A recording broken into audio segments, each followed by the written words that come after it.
Assalamualaikum warahmatullahi wabarakatuh.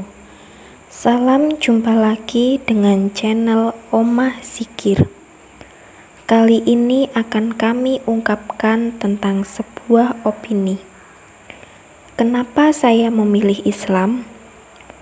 Opini ini berisi tentang pergolakan batin, pertarungan antar logika yang berkecamuk dalam hati, rasa galau yang berkepanjangan, juga perasaan sedih ketika dalam keadaan minim pengetahuan, pengalaman yang kurang untuk bisa mengerti kehidupan ini, tapi di sisi yang lain harus mengambil suatu keputusan, yaitu harus memilih satu agama untuk dipeluk. Di sini akan kami ungkapkan semuanya. Sebenarnya bukanlah hal mudah untuk menentukan pilihan agama. Apa yang harus dipeluk dan diamalkan dalam kehidupan sehari-hari? Karena saya dilahirkan dari keluarga Muslim. Dari kecil sudah dididik dengan cara Muslim. Bahkan orang tua berkeinginan agar saya kelak menjadi Muslim. Buat seorang anak kecil, paling mudah untuk menerima doktrin benar salah atau doktrin baik buruk buat seorang anak kecil, seolah agama itu hanyalah pembatasan baik dan buruk atau benar dan salah. Tapi seiring perkembangan waktu, ketika pemikiran seseorang semakin berkembang, dengan modal pemikiran baik, buruk, dan benar salah saja tidaklah cukup. Kehidupan ini tidak bisa dikotak-kotakan seperti itu. Kehidupan adalah sebuah sistem dan manusia mengalami proses demi proses.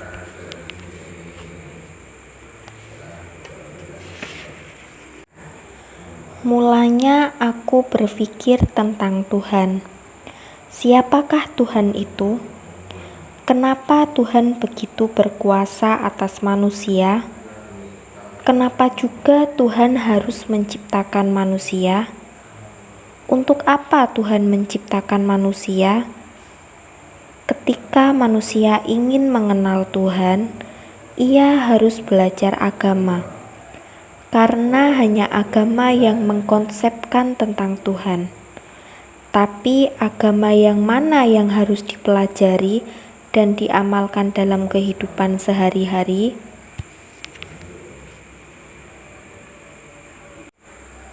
Siapakah Tuhan itu sebenarnya? Sebab tiap agama itu memiliki perbedaan ketika membahas konsep tentang Tuhan. Hidup manusia dibatasi oleh kematian, dan setelah mati itu masih ada kehidupan. Bagi agama tertentu, setelah kematian itu orang akan ditimbang amalnya untuk dimasukkan ke dalam surga atau neraka. Hampir semua agama menyetujui bahwa kematian itu adalah dalam lingkup jasad, sedang ruh yang menempel pada jasad akan berpisah dan menjalani kehidupan setelah mati. Ada juga agama yang mengajarkan setelah kematian ruh akan dilahirkan kembali sesuai dengan karma yang dijalaninya dalam hidup. Sementara itu ada juga kelompok ateis yang mengajarkan tak ada itu yang namanya kehidupan setelah mati. Setelah mati ya semuanya selesai. Adanya kehidupan setelah mati adalah rekayasa manusia yang sebenarnya takut pada kematian. Bahkan Tuhan ada itu karena semata-mata karena rekayasa akal manusia. Apakah Anda pernah merenung atau berpikir sampai sejauh ini? Bahwa kehidupan setelah mati atau keberadaan tentang Tuhan adalah keyakinan tiap orang semata. Sementara tiap-tiap orang memiliki keyakinan yang berbeda-beda. Kemampuan manusia sama sekali tidak mampu untuk membuktikannya.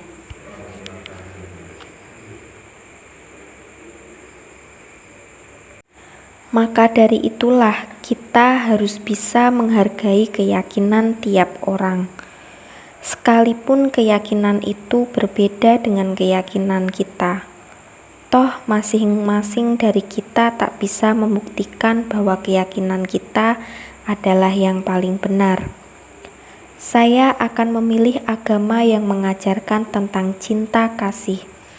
Agama yang mengajarkan pembersihan hati dengan cara membuang watak sombong, iri, dengki, pamer, merasa lebih dari orang lain, dan perasaan yang suka menghakimi orang lain. Saya tidak mau mengikuti agama atau aliran agama yang menjadikan agama untuk alat politik yang pada nantinya untuk mendapatkan kekuasaan. Saya tidak mau mengikuti orang yang mengajarkan kebencian. Saya akan selalu menggunakan akal sehat agar tidak terjerat oleh oknum yang memperjualbelikan agama. Akal sehat adalah panglima agar kita menjalani ajaran agama dengan benar.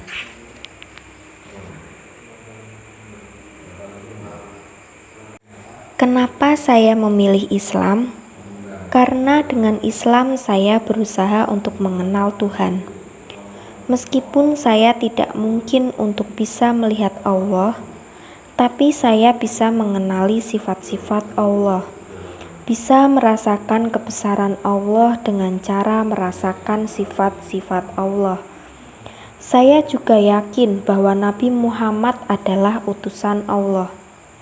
Saya kecewa karena belakangan ini lewat media internet, banyak tokoh yang mengatasnamakan Islam untuk menyebarkan kebencian.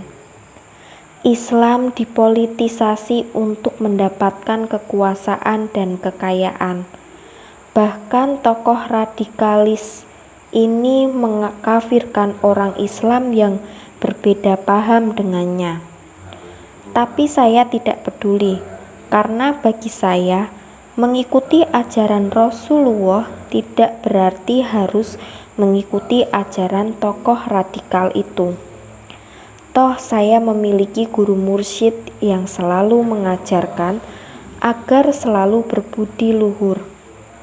Jangankan untuk menyalahkan orang lain, untuk memerangi hati nurani dan membuang iri, dengki, ujub, takabur, ria, waktu kita terasa habis. Jadi, kenapa saya memilih Islam? Yang pertama, karena saya memiliki guru mursyid yang selalu mengajari untuk membersihkan hati, welas asih kepada sesama.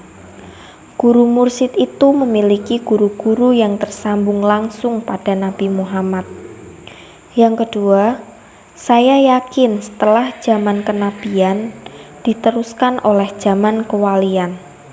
Para wali Allah adalah orang yang dekat dengan Allah. Jadi setiap permintaan wali Allah akan selalu dikabulkan oleh Allah. Para wali Allah itu sampai sekarang masih bisa kita temui dalam kehidupan sehari-hari.